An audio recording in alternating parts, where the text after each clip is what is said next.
Salut, moi c'est Alexis, je fais de l'OCR et t'es sur la chaîne Alex OCR. Bienvenue. Donc petite vidéo présentation pour te présenter en fait la chaîne tout simplement. La problématique que j'ai eue quand j'ai commencé la course à obstacles, c'est que je n'arrivais pas à trouver d'informations pour m'améliorer, que ce soit sur les obstacles en technique ou sur les programmes d'entraînement, etc. Et je trouvais qu'il y avait peu d'informations sur le domaine.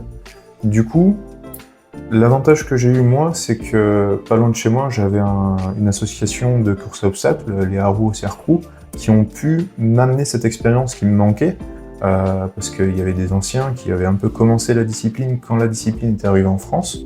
Donc là, c'était royal pour moi. Mais en France, voilà, c'est très peu développé.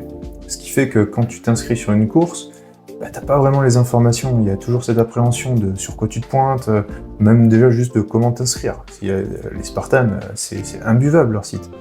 Mais voilà, tout ça, je pense que je peux t'apporter une aide à travers les vidéos. Donc voilà, tu me diras. L'OCR, c'est quoi? C'est un sujet qui mérite une vidéo à part entière, et c'est ce que je te ferai plus tard. Mais pour vulgariser et que tu comprennes le terme, c'est juste l'abréviation obstacle, course, race, course à obstacle. Donc voilà, maintenant quand tu entendras OCR dans mes vidéos, tu comprendras un petit peu le principe.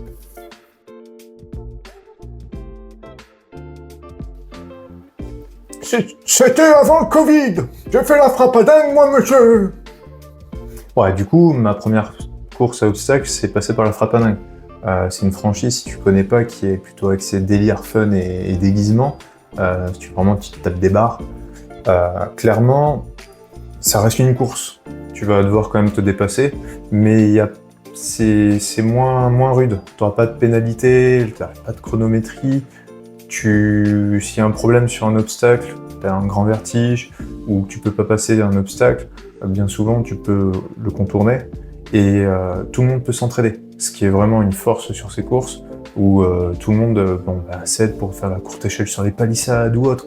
Et t'as vraiment une bonne ambiance, tu rencontres des gens, c'est cool, c'est top. C'est vraiment des courses top pour commencer.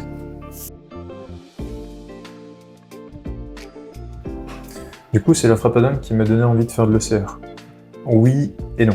En fait, tu me crois pas, c'est ma compagne qui a commencé, qui s'est inscrite chez les Haru OCR Crew.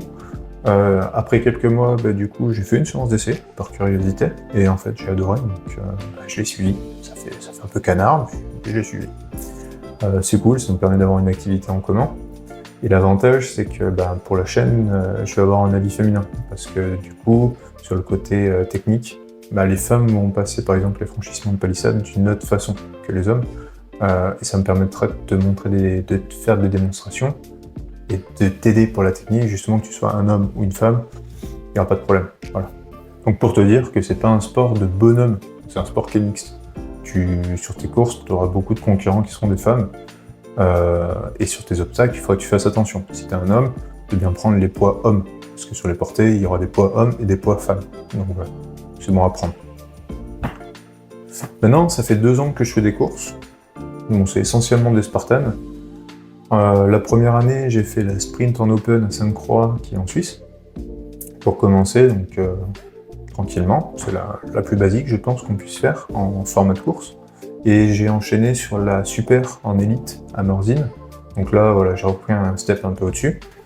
Et du coup, la deuxième année, l'an dernier, c'était un peu craquage. On est passé un step beaucoup au-dessus. On est passé sur l'ultra, en fait, du coup, de l'ultra de Morzine, en élite, qui était en plus en World Championship, c'est-à-dire que c'était les championnats du monde ultra Spartan. Donc là, tu avais toutes les nationalités, États-Unis, Mexique, etc. Enfin, c'était une dinguerie.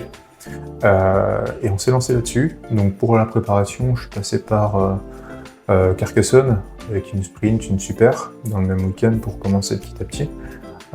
Je suis parti après à Andorre, sur la piste, en élite, pareil.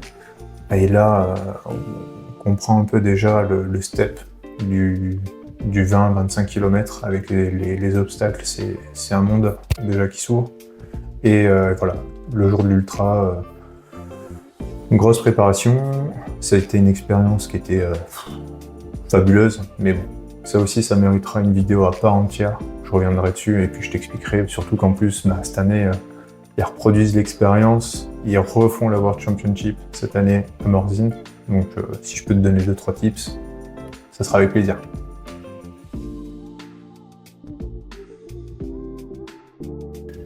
Du coup, sur la chaîne, qu'est-ce qu'on va aborder? Tu te doutes, on va parler OCR. On va parler OCR, mais au sens large. C'est-à-dire qu'on va aller sur les techniques pour les obstacles, les entraînements, la nutrition, le matériel et les événements. Si je peux aussi te donner 2-3 tips pour payer tes courses moins chères, voilà, c'est cadeau, il n'y a pas de problème.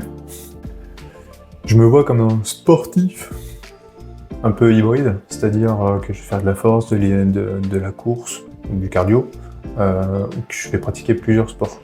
Je m'intéresse un peu à tout, et s'il y a des choses que je trouve passionnantes, je vais les partager avec toi.